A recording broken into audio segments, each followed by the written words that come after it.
Good morning, students. I welcome back you to again in the new session of learning. Okay, we are doing admission of a partner. In that, we have already completed change in profit sharing ratio and we have started premium for goodwill. I am just giving a quick revision on that and the rest of the cases we will discuss after that. Okay. तो सबसे पहला case था ये कि अगर existing goodwill हो तो क्या हो। एग्जिस्टिंग गुडविल क्या होता है? अगर बैलेंस शीट में हमें गुडविल दिखता है या फिर बैलेंस शीट में हमें अगर कोई गुडविल दिखाई दे रहा है या फिर एग्जिस्ट करता है तो उसको हम लोग क्या बोलते हैं? Existing goodwill. ठीक है, तो हम लोग जो एग्जिस्टिंग गुडविल को क्या करते हैं? राइट ऑफ करते हैं among old partner in a old ratio. Okay, तो in this case we pass this journal entries. Okay, next case हमारा जो है वो ये है कि मैंने बताया था कि दो पार्टनर्स है, तीसरा पार्टनर आने वाला है, तो ये क्या करता है? कुछ ना कुछ दो चीजें लेकर के आता है, that is capital plus premium for goodwill just to minimise the sacrifice. Okay, our third case was कि if the premium for goodwill is paid privately मतलब कि आपको जैसे हम लोग रिश्वत कैसे देते हैं, ठीक है, टेबल के नीचे से। ओके, तो इन दैट लाइक दैट हम लोग अगर रिश्वत की तरह से मतलब सीक्रेटली, प्राइवेटली मीन्स सीक्रेटली, सो चुपचाप से। ओके, अगर हम लोग यहाँ पे चुपचाप से अगर गुडविल दे देते हैं तो इसको हम लोग क्या बोलते हैं? यहाँ पे हमारा जो कोई भी जर्नल एंट्री नहीं होती है उसको हम लोग क्या बोलते हैं? No entry. Okay, we pass या नो एंट्री। बट दुर्भाग्य की बात यह है कि ये जो इस तरह का टॉपिक बहुत कम आपको देखने को मिलता है, बट आपको कंफ्यूज करने के लिए दे सकते हैं। ठीक है, next is premium for goodwill is paid in cash और चेक। अगर हमारा प्रीमियम फॉर गुडविल कैश और चेक में मिले, ठीक है, तो कैश में मिलता है तो कैश अकाउंट, चेक में मिलता है तो bank account debit to Mohan's capital account to premium for goodwill account. Okay, और उसके बाद हमारा जो एक और एंट्री होगा premium for goodwill account debit, और उसके बाद मैंने कंसेप्चुअल एंट्री कराई थी gaining partners capital account debit to sacrificing partners capital account. Okay, अब हम लोग आज आगे देखते हैं आगे का केस क्या है वो मैं आपको दिखाती हूँ। ये देखिए हमारा नेक्स्ट केस नंबर 5 है, प्रीमियम ब्रॉट इन बाय सी हमारा न्यू पार्टनर है, ये प्रीमियम लेकर के आ रहा है। प्रीमियम मतलब प्रीमियम फॉर गुडविल। ठीक है, प्रीमियम लेकर के आ रहा है कितना? ओनली 30,000। हमने कितना डिमांड किया था उससे? देखते हैं कितना डिमांड किया था। ये देखिए यहाँ पे देखिए, कल के केस में हमने देखा था ना, हमने उसे कितना डिमांड कर रहे हैं? 60,000, but he is bringing only 30,000। Okay, तो अभी का केस क्या है? जितना उससे कहा गया था उतना वो प्रीमियम नहीं लेकर के आया है। ओके, तो he has brought less premium then agreed. Okay, तो इन दिस केस ऊपर से उसने क्या है? कैश में लेकर के आया है। ठीक है, ये भी है। तो अब हम लोग क्या करेंगे? इसकी जर्नल एंट्री करेंगे। ओके, पहला है कैश अकाउंट डेबिट, कैश में लेकर के आया वो, to C's capital account to premium for goodwill account. Okay, तो यहाँ पे देखिए वो कितना आप कितने यहाँ पे अमाउंट क्या लिखोगे? आप पिछले वाले वीडियो में लिखा था 1,60,000, यहाँ पे लिखोगे 1,30,000। ओके, यहाँ पे कितना लेकर के आया है? 1,00,000 तो उसने कैपिटल लेकर के आया है और 30,000 लेकर के आया है प्रीमियम फॉर गुडविल। ओके, तो हमारा यहाँ पे 1,00,000 कैपिटल हो गया और प्रीमियम फॉर गुडविल कितना हो गया? 30,000। So the first entry is very clear to you. अब हमारा सेकेंड एंट्री क्या होगा? अब आप बताओ कि हमने किसी से मंगाया था 60,000 प्रीमियम फॉर गुडविल, उसने लाया है सिर्फ 30,000, तो क्या आज के ज़माने में आप उसको छोड़ दोगे ऐसे ही? कोई स्टेप नहीं लोगे उसके अगेंस्ट? तो हमारा जवाब क्या होगा? हाँ लेंगे, क्यों नहीं लेंगे, आखिर 30,000 का सवाल है। ओके, तो हम अब उस 30,000 को वो ले करके तो नहीं आया, बट हम किसी भी तरह से उससे क्या करेंगे? वसूल करेंगे। ओके, तो उस वो जो जबरन लेने की एंट्री जो होती है, हमारे जो नेक्स्ट एंट्री में होगा, उसने कम पीएफजी लेकर के आया है, that is premium for goodwill, उसको हम लेने की कोशिश करेंगे। Premium for goodwill account debit to, ठीक है, पहले हम यहाँ लिख देते हैं हमें कितना प्रीमियम मिला है, दैट इज 30,000। ओके, अब हमें कितना और लेना है, हमें जितना और लेना है वो हम कहाँ से लेंगे, सीज कैपिटल अकाउंट, उसकी कैपिटल में से उतना पैसा हम लोग क्या करेंगे, कट कर लेंगे। ओके, 30,000, यहाँ पे देखिए कैपिटल भी लिख सकते हैं एंड करंट भी लिख सकते हैं, ठीक है, either you can write C's capital account और you can like C's current account, ठीक है। और बात की वही जो एंट्री आप जो पीछे किए थे वही सेम है, that is gaining partners capital. ये चीजें मुझे समझानी बाकी है, I will explain you while solving the question. Okay, gaining partners capital account debit to sacrificing partner.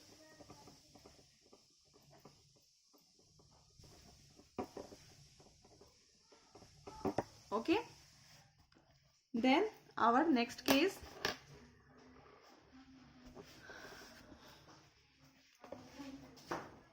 case 6,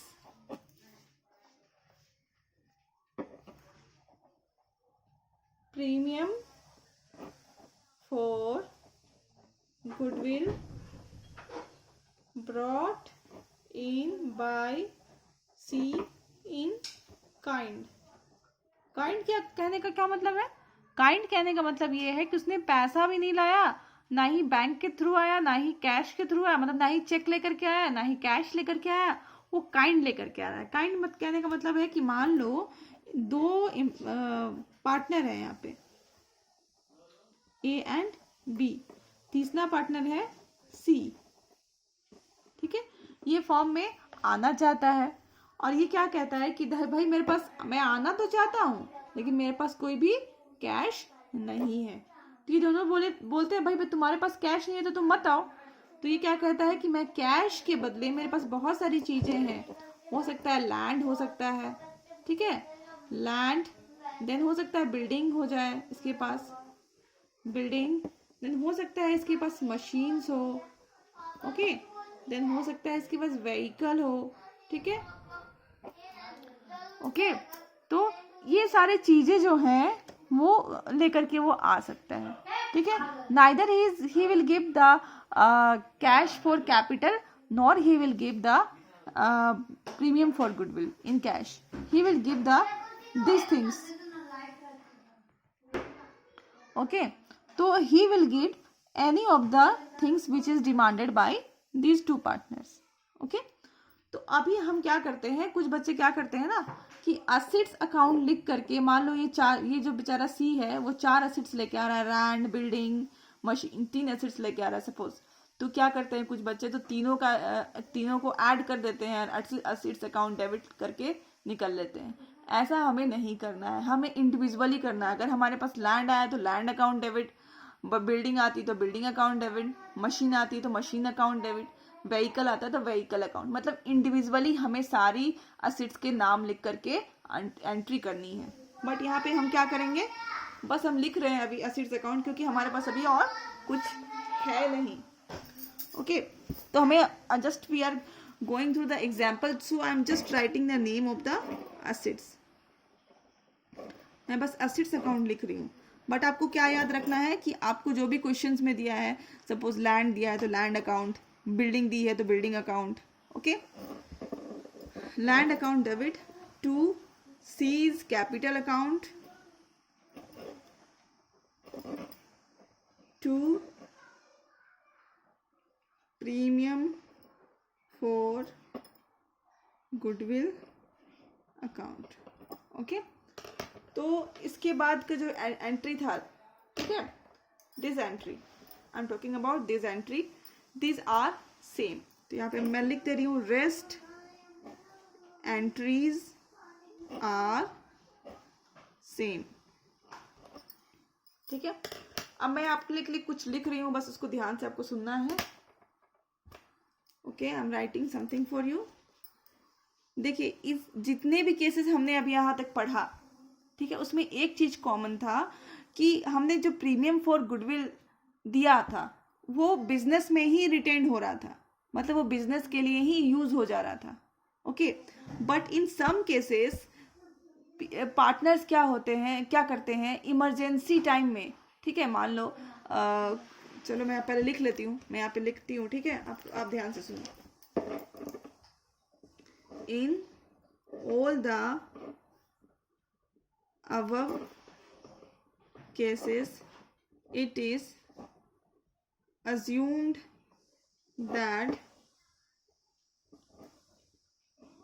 premium for goodwill is retained in business. Okay, but if question says that premium for goodwill is withdrawn,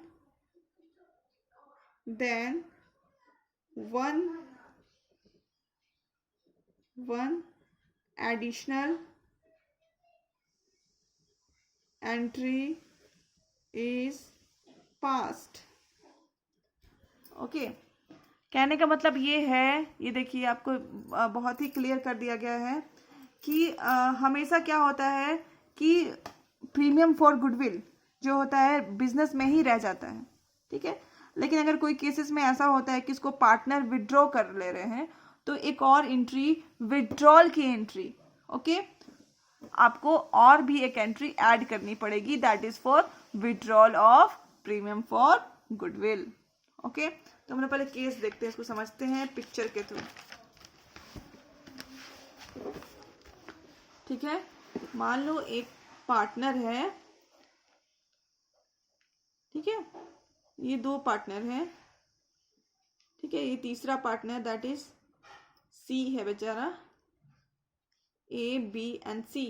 ठीक है, तो आपको तो पता ही ये बेचारा दो bag लेकर के आया था, एक तो था 1 लाख रुपीज की and another bag was for 60,000 rupees, और ये दोनों बैग ला करके इनको दे दिया था, तो 30,000 ये रख लिया था एंड 30,000 ये रख लिया था।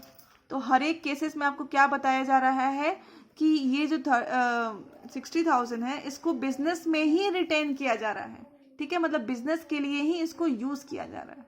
ठीक है, लेकिन अगर किसी केसेस में ऐसा होता है कि ये दोनों क्या करते हैं, मान लो इनके घर में कोई इमरजेंसी आ गई, एक जो बच्चे थे बहुत बीमार थे, हॉस्पिटल में थे, तो अचानक इनको क्या करना पड़ा, यहाँ से 30,000 विड्रॉ करना पड़ा, और इसने भी क्या हुआ 30,000 इसने भी विड्रॉ कर लिया।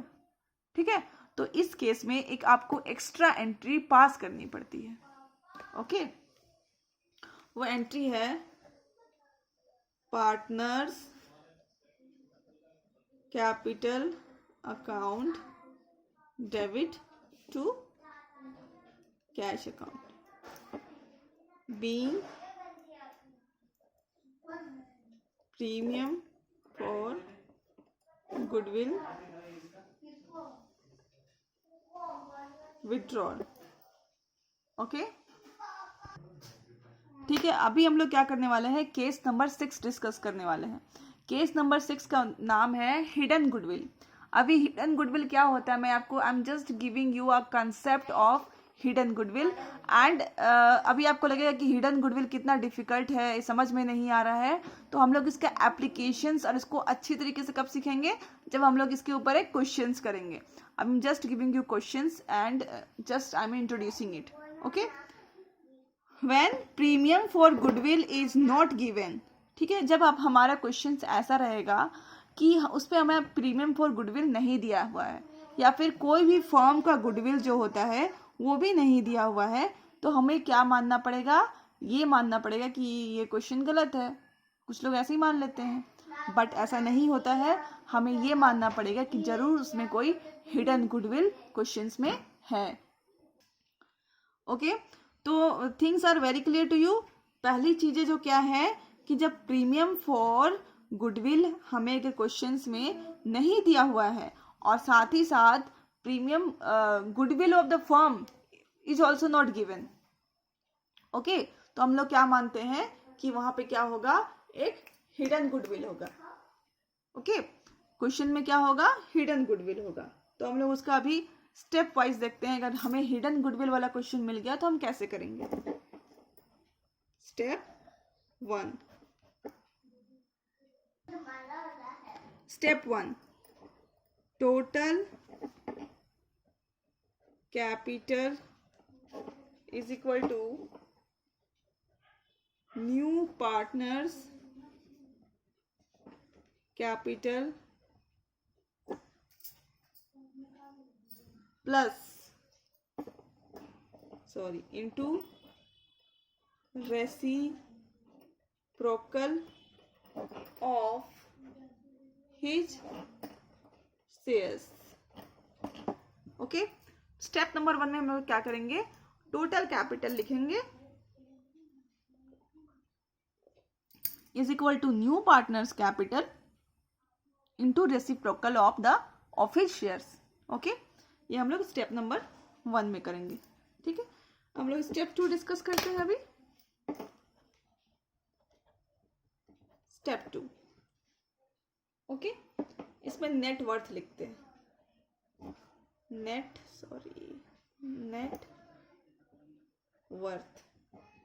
वर्थ का फॉर्मूला लिखेंगे,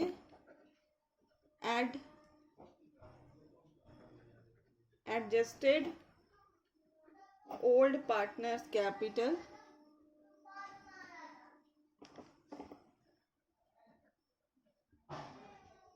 प्लस न्यू पार्टनर्स कैपिटल। ठीक है, यहाँ पे नेटवर्थ का क्या फॉर्मूला है, adjusted old partners capital plus new partners capital. ठीक है, अब हम लोग इसको और इलेबरेट करेंगे in the sense adjusted old partners capital का जितने भी आइटम्स है वो मैं आपको दिखाती हूँ।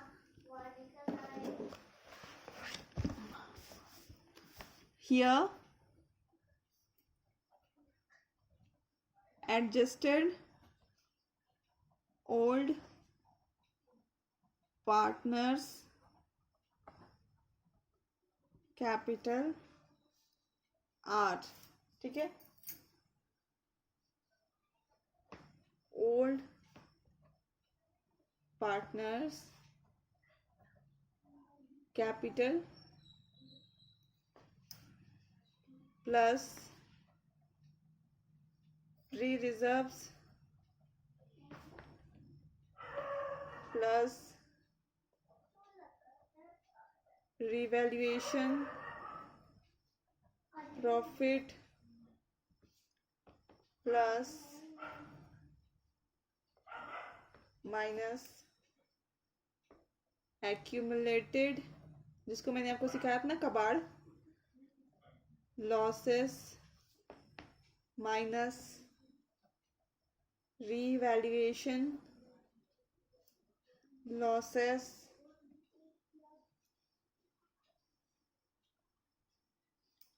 Minus existing goodwill if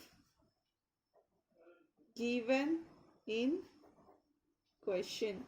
okay, ये तो थी एक फॉर्मूला। ठीक है, अगर कुछ बच्चों को इस फॉर्मूला को फॉलो करने में कोई डिफिकल्टी होगी तो हम उसके लिए दूसरा फॉर्मूला जाएंगे। और okay, net worth is equal to total assets minus outside liabilities plus revaluation, profit minus revaluation losses minus existing goodwill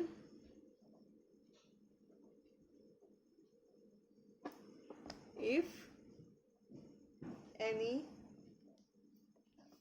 plus new partners capital. ये थी आपकी दूसरी फॉर्मूला ऑफ नेटवर्थ। ओके, अब हम क्या करेंगे, हमारा जो थर्ड स्टेप होगा वो फॉलो करेंगे। Step third, okay, step third, इसमें लिखेंगे goodwill of the firm is equal to total capital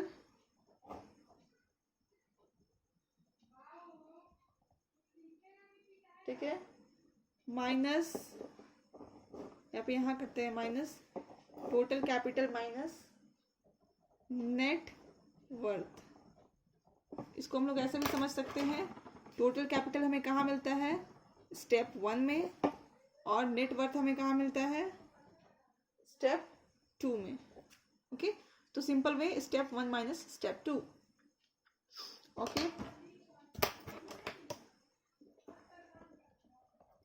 step 4, step 4 क्या है, प्रीमियम, जिसके लिए हम इतना सब कुछ कर रहे हैं वही स्टेप 4 में हमें मिलेगा। Premium for goodwill equal to